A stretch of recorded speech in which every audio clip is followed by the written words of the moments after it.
What is up, martial arts fanatics? Welcome back. As always, I am Coach Greg, and today we're doing another Q&A. As always, I want to remind you guys, please check out the Nemean fight system. It's now available on Dynamic Striking, or you can go and buy a book version of it on Amazon. I encourage you to check out both. Now let's get to today's question.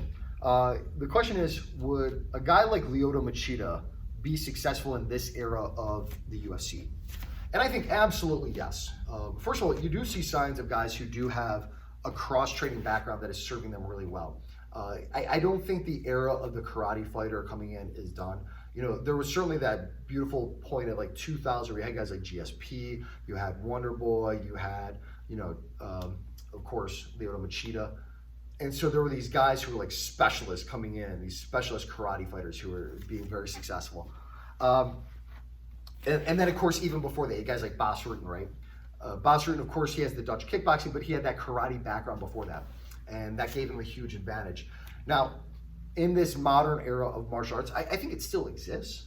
I think maybe it's changed the way that it exists. Now, you do have guys like Michael Venom Page who are coming into the UFC, a Bellator fighter who is just fantastic. I'm very curious to see how he does in the UFC because it's a little bit different there. Not because the quality is less in Bellator. I do think maybe it's a little bit higher in the UFC, but I think that he's going to probably experience more wrestling in this division just because of the way that this division happens to shape up. You know, his first fight's going to be against Kevin Hall. I don't think that's going to be too bad of a fight for him. I think he'll probably win pretty easily. But then he's going to have to face some of these guys in that division, like the Gilbert Burnses or the Khamzat Chimaevs. Like, there's some tough wrestlers in that division. And he's going to have some solutions for that kind of stuff. I do think, you know, when you look at guys like Wonder Boy, who has struggled with the grappling side of it, I don't think that is a criticism on karate or traditional martial arts in the UFC. I think that is, when you have that much of an elite skill, sometimes you get locked in and want to keep working that skill. And I was always of the opinion that 10 years ago, Wonder Boy should have started spending most of his time working with high-level grapplers, and I don't think he did that. I think, you know, he runs a school, and I do think he wrestles. I'm not saying he has a bad game.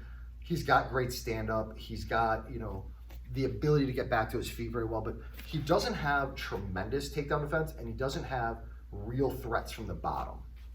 And that's a guy who I felt like if he ever really developed that game, would have probably been a champion. And I always felt like that was the thing that held him back. When you look at Lyoto Machida, that was not the case.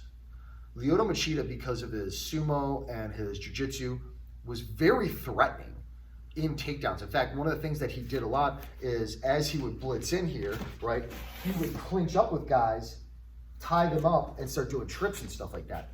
Very, very nice takedown game and very threatening on the ground. I'm pretty sure he was a jiu-jitsu black belt, if I remember. I'm almost certain. I'd have to go back and watch my own system breakdown on it.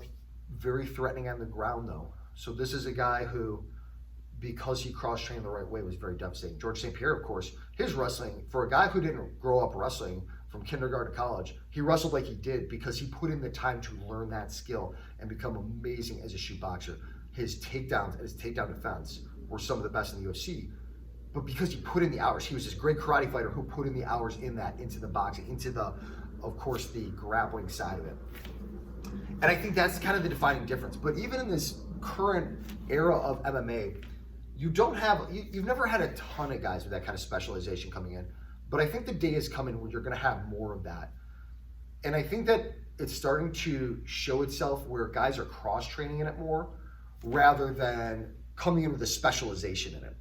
So, for example, if you look at like Chito Vera versus Rob Font, where he threw that beautiful hook kick, where he was doing stuff off that level change off the Holy Trinity with the side kick, hook kick, roundhouse kick, that lead leg attack worked really well for him to be able to hit these level changes.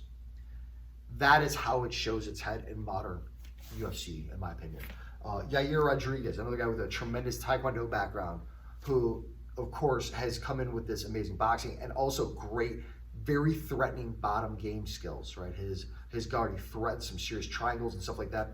Very threatening from there. And there's some other guys that are like that they've cross-trained a lot and they've implemented this dynamic traditional game into what they do, but at the end of the day, they're still this more well-rounded fighter.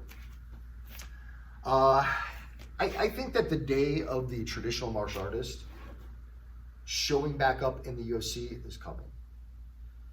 Because the problem with point style for a lot of these guys who do this is they're not very well equipped to handle it. They're really not. The blitz in and out, like what you see out of guys like Robert Whitaker, that style of blitz is very challenging for people, especially when you can use that with a luring game as well, where I can back off and start catching people, but then simultaneously, right, blitz in and out. I think if guys, you're going to start seeing guys who do have a background in that. And a lot of these, by the way, a lot of these MMA fighters do have a background in some traditional martial arts, though. A lot of these guys, like most people, started off at a young age with their karates and taekwondos. Now they transitioned to other things because that's what they were interested in. But a lot of these guys do have some experience in it. And you do have some guys with some excellent kicking game that they're implementing aspects of that into their system. But I think the time is coming where you're going to see guys who have that traditional background, and they're going to be so elusive that these guys are going to really struggle to catch them, because that blitz style footwork, that's what makes Michael Venom Page so dangerous, is that blitzing. So if you get a guy like that with a good grappling background, I think the day of that's coming back for sure.